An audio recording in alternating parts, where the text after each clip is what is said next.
Ռուբեն Վարդանյանը աուդիո հաղորդագրությամբ ըստ էության ասաց եւ զգուշացրեց մեզ, որ մեր ողբերգությունը, եթե մեզ թվում է, որ ընդամենը մի քանի տասնյակ հայերի դատ է այնտեղ ընթանում, դա այնտեղ ընթանում է Հայաստանի Հանրապետության եւ Արցախի եւ բոլորիս դատը, եւ եթե մենք դա չենք հասկանում, դա իրապես ողբերգություն է։ Հայաստանի իշխանությունները ինչ կարող են անել, որ չեն անում, եւ այս կեցվածքը իրենց ինչով է պայմանավորված ըստ ձեզ, դե չեմ խոսում, կարծեմ ծանոթ եք, թե եւ նախագահները Բակո Սահակյանն, Արկադի Ղուկասյանն եւ գեներալները ինչպիսի կեցվածք են դրսեւորում, ինչպիսի հայտարարություններ են անում։ Երեք էլ արդեն հայտնի դարձավ, որ Ռուբեն Վարդանյանը 20 օրից ավելի գիտեք հաստատ։ Արդեն 22-րդ օրն է։ Եվ այս իրավիճակում ինչ-որ ցուցմունք տվողներ են, այս շինձու գործի շրջանակներ են հայտնվել, լականապատման հետ կապված ինչ-որ մեղադրանքներ են հնչում Ռուբեն Վարդանյանի հասցեին։ Խնդրեմ այս մասով ինչ ունեք ասելու։ Նախ կոնկրետ այն մասին, թե ինչու մեր ռազմաքաղաքական ղեկավարները Արցախի հայտնվեցին Ադրբեջանի բանտերում գերու կարգավիճակով։ Բազմիցս ասել ենք եւ չեմ խորշում կրկին կրկնել։ Դա հենց Նիկոլ Փաշինյան Ալիև համատեղ գործողության արդյունքում էր։ Բնականաբար նրանց նախաձեռնությամբ եւ նրանց կողմից կազմակերպված։ Եվ կրկին աշխարհում որևէ այլ երկիր կամ որևէ այլ ժողովուրդ այսպիսի արհավիրքի առաջ կանգնած չի եղել։ Տեսեք պատմությունը, ժողովուրդների պատմությունը, ես կարծում եմ այսպիսի նախադեպ իսկ չի ունեցել, երբ ցեղասպանող ազգը, պետությունը, բռնապետը ցեղասպանված ժողովրդի ներկայացուցիչներին տանի իր երկիր եւ դատի։ Դատի նրա համար, որ նրանք փորձել են պաշտպանվել, նրանք փորձել են ապրելու իրավունքը պահել, փորձել են պաշտպանել իրենց ընտանիքը, իրենց հողը, իրենց հայրենիքը եւ տարել դատում են։ Սա մեր ռազմաքաղաքական ղեկավարների դատը չի։ Այստեղ դատում են մի ամբողջ հայ ժողովրդի, ոչ միայն Հայաստանի, այլ ընդհանրապես հայ ժողովրդին են այստեղ դատում։ Եվ ահավորը նրանում է, որ այսօր արդեն երեկվանից բացարտակներով հրապարակվում է Ռուբեն Վարդանյանի նկարները, ինչպիսի հյուսվածություն, ինչպիսի դաժան անմարդկային վերաբերմունքի արժանացած մարդ է դարձել նա։ Եվ տեսեք այս նկարները նայելուց նույնիսկ անմարդկային կերպարն իսկ կարող է ունենալ բարոյական մի նկարագիր եւ ահազանգել սրան։ Բայց այսօրվա իշխանությունները բացարձակ որևէ բան չեն անում, մատներին չեն տալիս։ Ռուբեն Վարդանյանի նաեւ ձայնային հաղորդագրությունը, թե ինչ կերպ դա հասավ, մեզ հասանելի դարձավ, դա հարցի մեկ կողմն է, բայց իմ մոտ գիտեմ, ոչ միայն դա չեն անում, այլև նույն Ալիևը, որ Կարմիր խաչն է ուզում միջազգային հանել, նա կարող է նաև արգելել, բայց փառքասու Ռուբեն Վարդանյանի ձայնային ուղերձը հասանելի դարձավ մեզ, եւ գիտեք, ես մեծ ցավ ապրելով եմ լսել այդ նրա հայտարարությունը,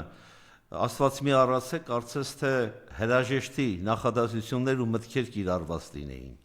Նա տեսեք ինչպիսի արտահայտություն է անում, ներողություն է խնդրում Դավիթ Մանուկյանից, որ նրա հետ տեղաշարժվելու ժամանակ եւ Դավիթը ձերբակալվեց եւ իր կինը, իր ընտանիքի անդամները։ Նաեւ տեսեք շատ տաղամարդկային ու բարոյական բարձր արժեք ունեցող մարդու ձևակերպում է, որ չփորձեք ինձ խղճալ։ Սա տաղամարդկային լուրջ արժանապատվություն ունեցող անձի մտածողություն ու մտքեր են։ Եվ շատ կարևոր Չէ, գիտեք, իր միտքը, որ հանկարծ չփորձեք իրեն խղճալ, դա յուրաքանչյուր տղամարդու համար ամենամեծ վիրավորանքը իրեն խղճալն է։ Եվ Ռուբեն Վարդանյանը, որպես այդպիսին տղամարդկային եւ ազգային լուրջ կերպար է։ Եվ բացի այդ շատ ճիշտ մատնանշում է, որ այստեղ ոչ թե դատում են Ռուբեն Վարդանյանին եւ իր հետ գտնվող մյուսներին, այստեղ դատում են մի ամբողջ հայ ազգին։ Սա հայ ազգի ողբերգությունն է։ Եվ այս համատեքստում շատերը ինձ երեք էլ հարց էին տվել լրագրողները հեռախոսային զանգի միջոցով, թե ինչ է անում այսօրվա իշխանությունը։ Բոլորս լավ հայտնի է, հիշեք, մամուլի ասուլիսներից մեկի ժամանակ հարց տվեց լրագրողը, թե ինչ է անում, եւ այս ազգակործան պատվասը ասում է, թե 20 րոպե առաջ եւս նրանց հետ կապված որևէ գործողություն է արել։ Սրանք ոչինչ չեն անելու։ այս իշխանությունը, դուք տեսեք որևէ ամբիոնից, որևէ հոդաբաշ մտքեր չեն ասում մեր գերիներին հետ բերելու համար։ Ադրբեջանը, տեսեք Ռուբեն Վարդանյանի վերաբերյալ քրեական գործը մասնատել է մյուսներից։ Ադրբեջանի կողմից քրեական օրենսգրքի 20 եւ 25 ավել հոդվածներով մեղադրանք է առաջադրվել։ Եվ Աստված մի առասցե, եթե դատավճիռ կայացվի, բոլորի վերաբերյալ ցմահ ազատազրկում է լինելու։ Կեղծ վկաներ են ներգրավել դատավարությանը, իբրև թե ականապատման դաշտերի հետ կապված, իբրև թե ռազմական գործողություններին ահաբեկիչներ ներգրավելու, վարձկաններ բերելու Արցախ եւ այլն։ Եվ այդ ստահակները, որոնք պարզ է Ալիևի ստեղծած կեղծ սուբյեկտները, պահանջում են առավելագույնը խիստ պատժել։ Եվ եթե նրանց վերաբերյալ քրեական օրենսդրությունը կիրառեն ամբողջ այն ծանրությամբ ինչ-որ նախատեսել են, նրանց նկատմամբ ցմահ ազատազրկում է լինելու։ Դուք տեսեք այսօր Հայաստանում ադրբեջանցի որևէ գերի չկա։ Նույնիսկ այն անձին, որին դատապարտել էին ցմահ ազատազրկման, որը մուտք էր գործել կապան եւ պահնորդի էր սպանել, հանցագործություն, կոնկրետ սպանություն կատարող անձին վերադարձրեցին Ադրբեջանին։ Այո, եւ Ալեն Սիմոնյանին հարց են ուղղում լրագրողները, արդյոք ձեր խաղաղության պայմանագրում կետ կա գերիների վերադարձի հետ կապված, ասում որ նստենք դուզը խոսենք, մենք էլ պիտի մի բան առաջարկենք, որ իրենց վերադարձնենք։ Դե ամբողջությամբ վերադարձրել են նրանց, էլ ինչ վերադարձնեն։ Ալեն Սիմոնյան արարածի անունը տալ ձեր եթերում արդեն ինձ թվում է ավելորդ է, որովհետև սրանք բացահայտ անհայրենիք անսուրբ ժողովուրդ են։ Սրանց մասին այլ կարծիքներ հայտնել չկա։ Եվ այս տեսանկյունից թե ժամանակին կռվեիք, փախնեիք Արցախից, եւ որ գերիները թշնամիներ են, դավաճաններ են, սա նույն Ալեն Սիմոնյանի հայտարարություններն են։ Ալեն Սիմոնյանը այսօր Նիկոլից ավելի վատթար Նիկոլ է դարել։ Եվ հանրության ատելությունը համահավասար տարածվում է եւ Նիկոլի, եւ Ալեն Սիմոնյանի, եւ մյուսների վերաբերյալ։ Ժողովրդի ատելությունը այնքան խորն է, որ արդեն բացահայտ հայում են բոլորին։ Երբևէ Հայաստանում չի եղել այնպիսի մի իշխանություն, որին այսքան ատեն, այսքան արհամարեն, այսքան թշնամի համարեն։ Եվ այս տահակը այս պայմաններում փորձում է մամուլի ասուլիս կազմակերպել թուրքական լրագրողների հետ։ Մենք դրան անպայման կգանք, բայց եթե կարելի է պարբերել։ Լավ, այս իրենց կեցվածքը էլի Անդրանիկ Քոչարյանը եւ ասում այս մարդիկ պիտի գերի չընկնեն, դա Հայաստանի համար վտանգավոր։ Այս մարդիկ Բաքվի բանդում լինելով, խոշտանգվելով կանազատության մեջ, Հայաստանի եւ Արցախի շահն են պաշտպանում, բարձր պահում։ Բայց ինքը ահա այսպեսի հայտարարություն է։ Դե այդպեսի հայտարարություն Միքայելյանն ասում է, մեր գերիները մինչեւ հավատացի ռուսներին, մինչեւ վերջ գնացի։ Գիտեք, այս մարդկանց մարդկային բնութագիրը արդեն հանրությանը պարզ է։ Եթե Անդրանիկ Քոչարյանը հայտարարում է, որ ցեղասպանությունը, որ 15 թվականին կատարվել է, պետք է անուն թվարկել։ Եթե ցեղասպանությունն են ուրանում, սրանց հետ կապված որևէ հույս ունենալ հնարավոր չէ։ Նույն Սասուն Միքայելյանը, նույն Անդրանիկ Քոչարյանը, նույն Գուրգեն Մելքոնյան կա, իբրև թե ՊՆ-ի նախկին գեներալ։ Եվ սրանցից շատ-շատերը, Վահագն Ալեքսանյան եւ մյուսները։ Սրանք բոլորը հայ ազգի թշնամիներն են, եւ նրանք հոգով բավարարված են, նրանք վայելում են այդ Ադրբեջանում իրականացվող դատավարությունը, որովհետեւ սրանց մեջ մեծ վախ կար, լուրջ վախ կար, իշխանությունը կորցնել այն դեպքում, երբ Արցախի ռազմաքաղաքական ղեկավարությունը կարող էին գալ Հայաստան։ Տեսեք Նիկոլ Փաշինյանի այն ստոր մոտեցումը, որ արդեն ձևակերպվում է երկու ձևով, որ գերիների նկատմամբ կիրառվում են թմրեցնող ինչ-որ հոգեմետ նյութեր ցուցմունքներ կորզելու համար։ Եթե այդպիսի մտքեր արտահայտում է, սա արդեն իր մեջ վախ ունի, որ Ալիևը նոր տեղեկություններ ունենալով հանդերձ նոր հրապարակումներ կանի։ Չնայած հանրությունը տեսնում է, որ սա ինչ ուզում անում է եւ վախենալու նոր հանգամանքներ չունի։ Տեսեք նույնիսկ ինչպեսի լկտիաբար ստում է հանրությանը, թե իրենք բացահայտ որևէ պաշտպանություն չէին իրականացնում մեր գերիների նկատմամբ, որպեսզի նրանց վնաս չպատճառվի։ Բայց հիմա ակնառու է, որ նրանց ամեն օր են խոշտանգում։ Ամեն օր հոգեկան, ֆիզիկական տառապանքի են ենթարկում, էլ ինչ պետք է լինի, որ ձայն անեն։ Լավ, հիմա արդեն դուք տեսնում եք, որ նրանք խոշտանգված են, հիմա ինչ ձայն են անում, ինչ գործողության են գնում, որևէ միջոց չեն ձեռնարկելու։ Ես հանրությանը կոչ եմ անում այս մասին երբևէ հույս չունենալ։ Սրանք չեն գնալու որևէ քայլի գերիներին ազատության շնորհելու առումով։ Միջազգային որևէ կառույցի երբևէ հայտարարություն, որևէ միջնորդություն, որևէ նամակ գրվել է։ Մի անգամ Արադ Միրզոյանը ինչ-որ մի փոքր արտահայտություն արեց, կարծեմ Եվրոպայում։ Հետևաբար սրանցից սպասել, որ մեր գերիներին ետ կբերեն, հնարավոր չէ։ Ոչ միայն մեր գերիներին, դուք տեսեք մեր գերիներին դատում են Ադրբեջանի բանտում, այստեղ բազմաթիվ հայրենասերների դատում են Հայաստանում։ Սինխրոն են գործում։ Երկրորդ նախագահը դատավարությամբ ասեց, դատավարության տասկում ասեց, որ Ադրբեջանի հետ սինխրոն են գործում։ Ավելին հիմա Ադրբեջանը պահանջում է այսպես կոչված ճակատներով ռազմական հանձնարարություն։ Շնորհակալություն, որ ինձ հիշեցրեցիք, այդ մասին մենք մի քանի ընկերներով տեղյակ էինք, որ դեռևս 2 տարի առաջ Ադրբեջանում ցուցակ էին կազմվում Հայաստանում ռազմաքաղաքական սուբյեկտների այն անձանց վերաբերյալ, ովքեր ներդրում են ունեցել Արցախի ազատագրման գործում։ Ժամանակին այդ թիվը եղել էր գրեթե 100 մարդուց կազմված ցուցակ։ Հիմա արդեն Ադրբեջանի խոսնակը հայտարարում է, որ պետք է այդ անձանց վերադարձնել Բաքու եւ Բաքվում դատել։ Այսօր այդ ցուցակը անցնում է 300-ից 350-ի։ Կոնկրետ անվանական ցուցակ, ես համոզված եմ, որ Ալիևը փոխանցել է Նիկոլ Փաշինյանին։ Հավատացած եղեք, եթե Նիկոլ Փաշինյանը Աստված մի առասցե վերարտադրվի, մեր այդ գործընկերներին առևանգելու միջոցով կառևանգեն կտանեն Բաքվին կանցնեն կամ Թուրքիա կանցնեն։ Դուք տեսեք Թուրքիայի անվտանգության ծառայությունը, որ Թուրքիայից որևէ իրավական, քաղաքական, որևէ պայմանագրի դիվանագիտական որևէ հարաբերություն չունենք, թուրքական հատուկ ծառայության ներկայացուցիչները գալիս են Երևան, Երևանում 2 քրդերի տեղափոխում Ադրբեջան, ներողություն, Թուրքիա։ Եվ դրա մասին գյուղացիներն են բարձրացնում։ Եվ այո, այնքան ակնհայտ չէ, տեսեք ինչու՞մն է սա խնդիրը։ Սա նշանակում է, որ իրավական որևէ հիմք չկա այլ երկրի ռազմական ուժերի կամ հատուկ ծառայությունների որևէ ներկայացուցիչ զենքով մտնի քո տարածք։ Նման պայմանագրեր պետք է լինեն իրավական քաղաքական կոնկրետ փաստաթղթավորված։ Այս դեպքում մենք Թուրքիայից ոչինչ չունենք, բայց Թուրքիայի հատուկ ծառայությունները զինված գալիս են Հայաստան, Երևանից 2 անձի մեր իշխանությունների, ոչ բարով իշխանությունների նախաձեռնությամբ հանձնում են հատուկ ծառայություններին եւ նրանք տեղափոխում են Թուրքիա։ Աստված մի առասցե, ես երբեմն իմ ընկերներին կասկած եմ հայտնում, որ պետք է զգույշ լինեն։ Սրանք կարող են առևանգել մեր ընկերներին եւ տանել Բաքու։ Չկասկածեք, որ մի օր էլ կարող է ուղղաթիռով տեղափոխեն Բաքու որոշակի անձանց։ Բնականաբար Թուրքիայի նախաձեռնությունը երկրորդ եւ երրորդ նախագահների վերաբերյալ է առավել եւս։ Նախկին բանակի հրամանատարների, պաշտպանության նախարարների եւ այդ ցուցակը բավականին մեծ է։ Հետևաբար ես մեր գործընկերներին կոչ եմ անում շատ զգույշ լինել։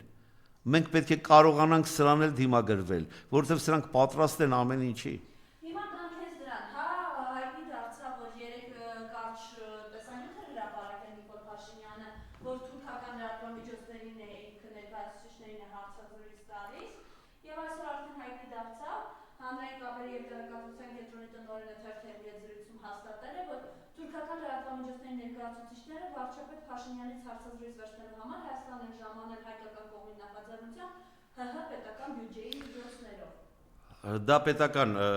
հաղորդագրությունն եք ներկայացնում, ճիշտ է, բնականաբար։ Այո, դե հետևաբար մենք պետք է հասկանանք, թե ինչ է տեղի ունեցել եւ բնականաբար մանրամասներ չենք իմանալու այս հանդիպման եւ լրագրողների կողմից նրա լրագրողների հարցերին եւ Նիկոլ Փաշինյանի պատասխանին։ Մենք բազմիցս ականատես ենք եղել, որ հայկական կողմի փոխհարաբերությունները կամ դիվանագիտական հարաբերությունները Ադրբեջանի հետ նույն խաղաղության պայմանագրի շրջանակում մենք ոչինչ չենք ստանում մեր իշխանություններից տեղեկատվություն եւ ստանում ենք Ալիևից։ Հրապարակը գրել է, որ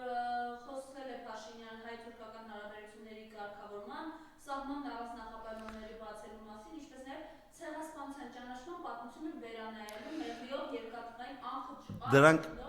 ես նույնպես ստանում եմ այդ տեղեկատվությունը, դրանք շատ ընդհանուր տեղեկատվություններ են։ Բայց պետք է մենք տեսնենք, թե ինչից սկսեց սա, եւ եթե գրում են հայկական նախաձեռնությամբ, եւ դա ես համարում եմ անբարո սուտ։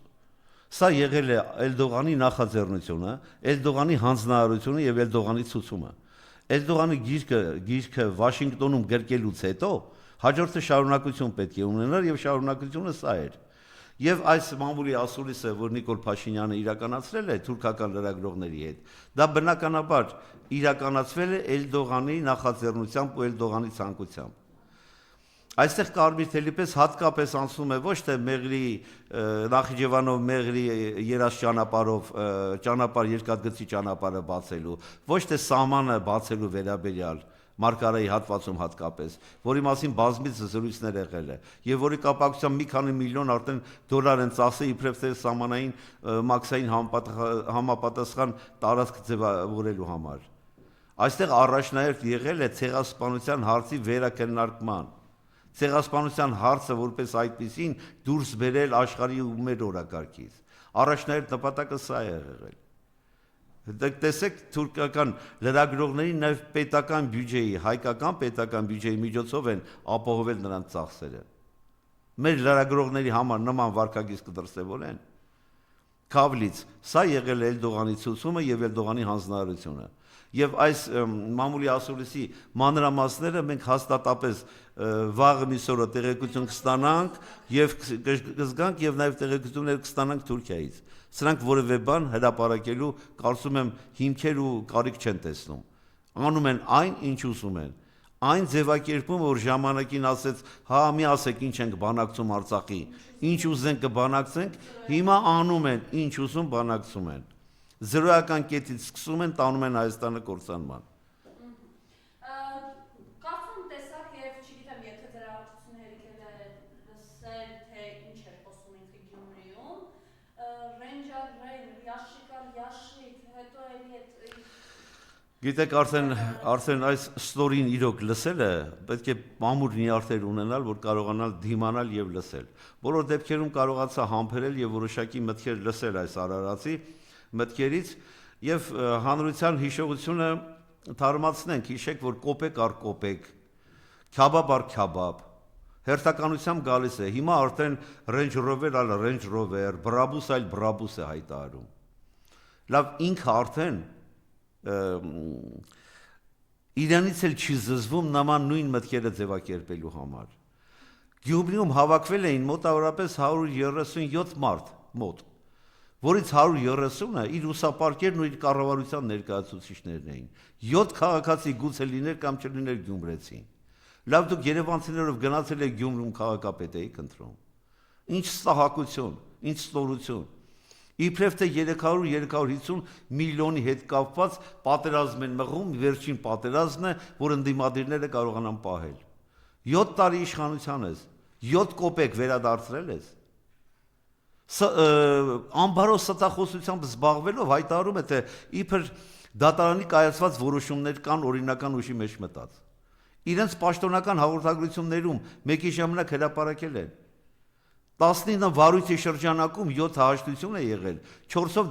դատարանի կողմից վճիռներ են կայացվել, որոնցից որևէ մեկը ուժի մեջ չի մտել։ Դրանք բողոքարկման փուլում են։ 7 տարի նորից կրկնում է Սաշիկ, նորից կրկնում է Ռոբերտ Քոչարյան, Սերժ Սարգսյան, Միշիկ եւ այլն։ Լավ, 7 տարվա մեջ դու 1 կոպեկ չես կարողանում վերադարձնել։ Ինչ որ մի Range Rover-ը վերադարձրել 10-15 հազար դոլարանոց, որ արդեն վաղեմիցան ժամկետն անցած մեքենա, եւ դա է քո վերադարձրածը։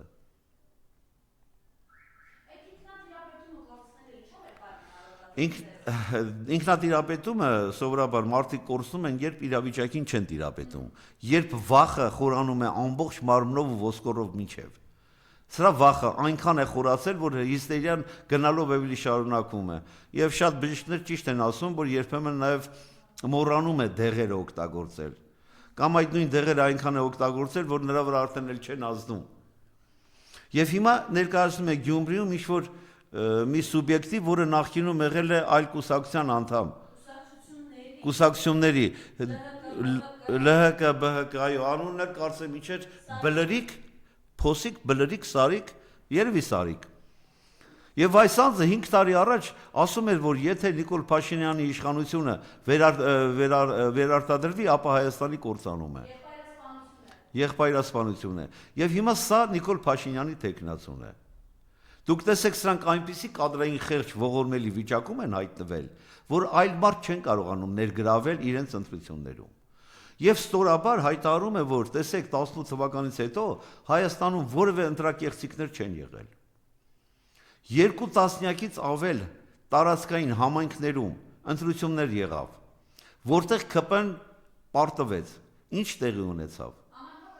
Համապետերի նկատմամբ քրեական հետապնդումներ, նոր ընտրություններ, որը տեղի ունեցավ եւ Գյումրիում տեղի ունեցավ, Բալասանյան դաշինքի հետ կապված Վանաձորում, Արարատում, Վեդիում, Թալինում, Ալավերդիում եւ այլն, բազմաթիվ տեղեր։ Դուրը փակելները չէին թողում հավաքանու անդամներին։ Դե հիմա տեսեք ինչ է կատարվում, նա կանգնում է մարդկանց աչքերի առաջ եւ բաց աչքերով առանց ամոթի մի զգացման հայտարարում է, թե Հայաստանում 18 թվականից անդառնալիորեն վերացվել է ընտրակեղծիքները։ Գիտեք, հիմա սրանք ցայնոթի մեջ են ընկել, հատկապես Գյումրիում, որովհետև ակնհայտ է, որ սրանց այս սարիկ սուբյեկտը որևէ սատարում չունի գյումրեցիների կողմից։ Բայց ես մի բան ցանկանայի այս հարցության մեջ հիշեցնել։ Հիշեք Երևան քաղաքի ընտրությունները ինչ տեղի ունեցավ։ Շատ գործիչներ, շատ քաղաքական ուժեր որոշեցին հայտարարել Երևանի քաղաքապետարանի ավական ընտրությունները բոյկոտելու մասին։ Տեսեք, Նիկոլ Փաշինյանը կարողացավ Ավինյանի միջոցով շատ փոքր ձայներ հավաքել, անասնագողությամբ զբաղվելու միջոցով կարողացավ իշխանությունը Երևանում զավթել։ Նույն մտավախությունը ես ունեմ նաև Գյումրիում։ Չնայած բոլոր հարցումները ցույց են տալի, որ առաջին 3 տեղերում այլ սուբյեկտներ են, որոնցից մեկը նույն Վարդան Ղուկասյանն է, նախկին քաղաքապետ, որի նկատմամբ եւս ռեպրեսիոն գործողություններ սկսեցին, զենք ունենալու առումով ասֆալտին փռելով, ապօրինի գույքի հետ կապված բռնակալության գործընթաց են սկսել եւ այլն։ Երկրորդ քաղաքական ուժը բնականաբար դուք տեսեք 7 տարի է իշխանության են։ Վարդան Ղուկասյանի գույքերի մասին նոր իմացան։ 7 տարի է իշխանության են։ Վարդան Ղուկասյանի կողմից զենք պահել չպահելու մասին նոր իմացաք։ Այս բռնությունները Գյումրիում շարունակվելու են։ Այնտեղ բավականին լուրջ ազդեցություն ունի նաև Ռուբեն Մխիթարյանը, պրոդյուսեր, եւ երրորդը Մայր Հայաստան շարժման աջակից Կարեն Սիմոնյանը, որոնք շատ խելացի գործողություններ իրականացրեցին Գյումրին որպես այդպիսին ազատ տնտեսական գոտի ստեղծելու եւ այդ ուղղությամբ նույնիսկ ստորաբար կազմակերպելու առումով։ Այսինքն հիմա պարոն Պետրոսյան, եթե նորից դանկի հետ վիճակին ինքը հասկանում է, որ այլևս մերժելի է, շատ օրինակ միշտ զուգարանը տանում են Գյումրիով եկել ես, Գյումրիով էլ գնալու ես եւ գյումրեցիների մոտ այլևս Գիտեք, ես ցավ եմ ապրում, որ հիմա մենք հասել ենք Գյումրի ընտրություններին։ Մենք այս հարցը կարող ենք լուծել Երևանի ավական ընտրությունների ժամանակ։ Եթե միասնաբար ընդդիմությունը, միասնաբար գործեր ընդդեմ Նիկոլ Փաշինյանի։ Այս հարցը արդեն վաղուց Երևանում լուծված կլիներ։ Տա Աստված, որտեղից սկսել է այնտեղով ավարտը լինի սա, Գյումրիից սկսեց այս ամեն ինչը։ Գյումրին այստեղ մեղք չունի, պարզապես այս սրիկաների ոհմակը Գյումրից սկսեցին քայլելով գալ Երևան։ Բայց Գյումրիում ես համոզվածություն ունեմ վերարտադրվելու որևէ շանս չունի։ Գումարած նաև լուրջ մտավախություններ ունեմ, որ սրանք Գյումրիում լուրջ ռեպրեսիաներ են սկսելու։ Անցալելով, որ Սարիկը որևէ աջակցություն չունի հասարակության գյումրեցիների կողմից, ըստ առանձին լրատվական տեղեկությունների սկսելու են լուրջ տեղեկատվություններ հավաքել ընդդիմադիր գործիչների վերաբերյալ մասնակիցների, ավականու անդամների, որպեսզի կարողանան հանրության աչքերին թոս փչելու միջոցով փորձեն իրենց Սարիկի դեմքը բարձրացնել։ Դուք տեսեք, սրանք այնպիսի խղճուկ կադրային քաղաքականություն են վարում, ինչպես ասեցի, որ նախքին ոչ ԿՊԱ-ական Սարիկին են ներկայացնում։ Վահագն Ալեքսանյան սուբյեկտ կար, որը էլի ՀՀԿ-ի թե Բարգավաճի սուբյեկտ էր, բերել են վարչության անդամ են դարձրել։ Եվ այսպիսի արտահայտություններ անող, որ Ալեն Սիմոնյանը հավերժ մարմնավաճառ է, հիմա իրենց վարչության անդամ է դարձել։ Նույնիսկ Սարիկը, ինչպես ասեցինք, որ քննադատում էր ԿՊԱ-ականներին, հիմա ԿՊ-ի սրտի թեկնածուն է դարձել։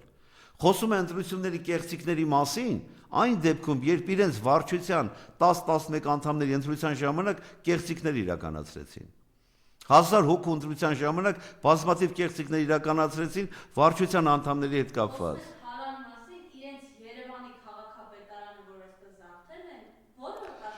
Ոչ միայն քաղաքապետարանի, Թալանի մասին խոսում են ընդամենը 2 տարվա ընթացքում Երևանի քաղաքապետարանի եւ վարչական շրջանների, միայն Երևանի մասին է խոսքը, ավելի քան 8 տասնյակ քրեական գործ է հարուցվել։ Գերակշիռ մասը կաշառքի վերաբերյալ, պաշտոնական դիրքի չափաջարաշումների վերաբերյալ։ Վերջերս նորից էլի անձերբակալվեց փետրվարի 4-ին, աղբանության հետ կապված կարծեմ վարչության պետներ թե բաժնի պետը կոնկրետ չեմ հիշում։ Այնքան շատ են սրանց կողմից արդեն կոռուպցիայի հետ կապված սուբյեկտները, որոնց քանակը իրենք եւս չեն կարողանում հաշվել։ Կոռուպցիայի մասին են խոսում ներողություն։ Նույն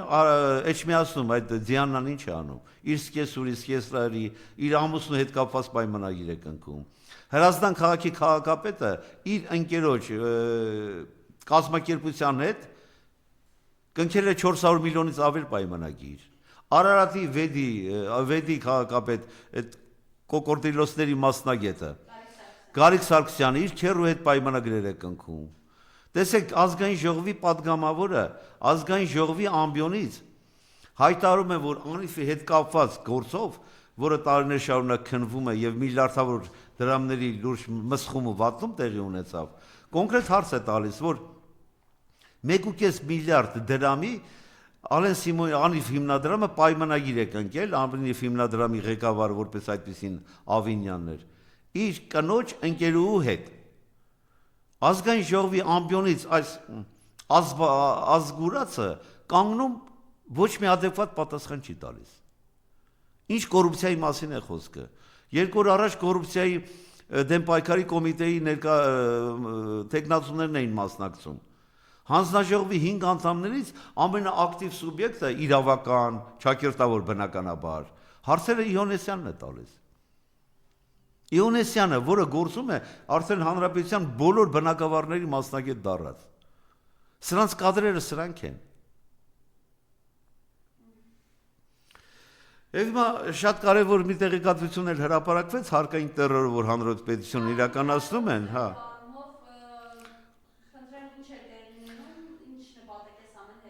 Առաջին հերթին որպես վերջնական նպատակ ես բազմիցս ասել եմ եւ չեմ խորշի կրկնել, ամեն ինչ անել Հայաստանը դատարկելու առումով, ամեն ինչ արվում է այս ուղղությամբ։ Հիմա տեսեք, բազմաթիվ հարկային տերորի ուղղություններ, կարմիր գծեր, տրանսպորտի թանկացում, գույքահարկի թանկացում, աղբահանության թանկացում, փոքր ու միջին ձեռնարկատերերի նկատմամբ հարկային լուրջ տերոր ու ճնշում, որ ուղղված է արդեն գրեթե 55-ից 60 հազար քաղաքացու։ Եթե 4-ով բազմապատկում ես 200-ից ավել մարդու մասին է խոսքը, որոնք կանգնած են ոչնչացման, սննկացման եզրին։ Եվ հիմա նոր մոտեցում են իրականացնում, որպեսզի կարողանան բյուջեն մսխելու համար նոր գումարներ ներգրավել։ Հիմա նախատեսում են, որ եթե անձի նկատմամբ տուգանքը կիրառվի, դա կլինի հարկային եւ այլ տուգանքներ։ Անձը պետք է պարտադիր այդ տուգանքը մուծի, որից հետո վիճարկի իր անմեղության հնարավորությունը։ Այսինքն անձին եթե տուգանել են 1 միլիոն դրամ, դուք պատկերացրեք փոքր կրպակին տուգանում են 1 միլիոն դրամ։ Նա պետք է այդ գումարը մուծի, որից հետո վարչական կամ դատական պաշտպանություն փորձի ստանալ որևէ սուբյեկտներից։ Սա նշանակում է կրկին անգամ մինչև վերջ ճնշել հանրությանը։ Հնարավոր բոլոր միջոցներով լցել բյուջեն, որտեղ իրենց մսխումը, որ արում են անընդհատ, արդեն բավականին նվազել է։ Պետական բյուջեն չեն կարողանում կատարել։ 609 միլիարդի պակասորդ ունեն պետական բյուջեի հետ կապված։ Բայց մեր մոտ շահումային խաղերը հզորանում են 15 միլիարդ դոլարի եւ մարդիկ օրենսդրական նոր փոփոխությունը մի կերպ են կարողանում բերել։ Նկատելի է նաեւ, որ սրանք իրար մեջ լուրջ կնճիռներ ու խնդիրներ ունեն։ Այո, իհարկե։ Սա արդեն ցույց է տալիս, որ շատերը դա նկատել են եւ ավելի հստակ պետք է նկատել, որ իրենց մոտ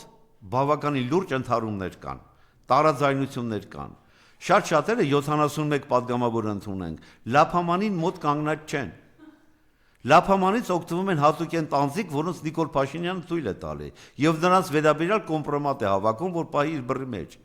Շատ-շատերը արդեն սկսել են ամբոստանալ, որ պետք է իրենք էլ օգտվեն, քանի որ ամեն օր կնոպկա են սեղմում Նիկոլ Փաշինյանի համար։ Այս հակադրությունը բավականին խորն է, Եվ այս հակադրությունը նրանք զգում են։ Այլ Նիկոլ Փաշինյանի ճղճղոցը, հոգեկան այսպիսի լուրջ խանգարումները նաև առաջացել են դրանից։ Նա զգում է, որ արդեն լիարժեք չի կարողանում տիրապետել իր այս ոհմակին, որ ինքը ստեղծել է։ Շատերը փախնում են իր ձեռքից, իր տիրապետության տակից։ Այս պայմաններում նրանց մոտ հակադրությունը ավելի է խորանում։ Եվ մի շատ կարևոր բան էլ, չնայած ես այս հարցին չեմ սիրում անդրադառնալ։ Մամուլում հրապարակումներ եղան, որ ՔՊ-ի վերջին այդ նիստերի ժամանակ ներքին հունից դուրս է եկել, իրենք կորցրել են։ Հունից դուրս է եկել հենց նույն իրավիճակում կապված Գյումրիի հետ։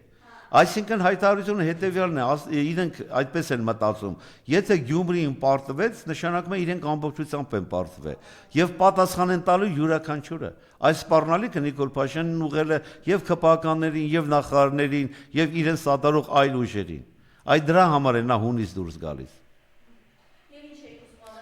Եվ նաև մի կարևոր հանգամանք, ես չեմ սիրում անդրադառնալ ընդդիմադիր դաշտում իրար հետ հակադրություններ ունեցող սուբյեկտներին, եւ միշտ ասել եմ ընդդիմություն ես չեմ լինելու երբևէ։ Բայց մի շատ կարևոր բան կար այստեղ, որ երկու կողմին, իդեմս Սերժ Սարգսյան եւ Ռոբերտ Քոչարյան, որ քննադատում են ով է բերել Նիկոլին, այս հարցը թողնում եմ մի կողմ, բայց մի շատ կարևոր արձագանք եւ նարատիվ է արդեն ձևավորվում, որ Նիկոլ Փաշինյանը եւ իր կողմնակիցներն են սկսել մտածել Նիկոլ Փաշինյանին ով է բերել։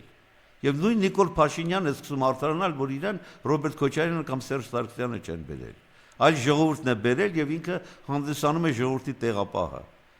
Բայց ինքը ժողովրդի տեղապահը չի, ինքը Էրդողանի տեղապահն է։ Շնորհակալություն։ Ես եւս շնորհակալ եմ։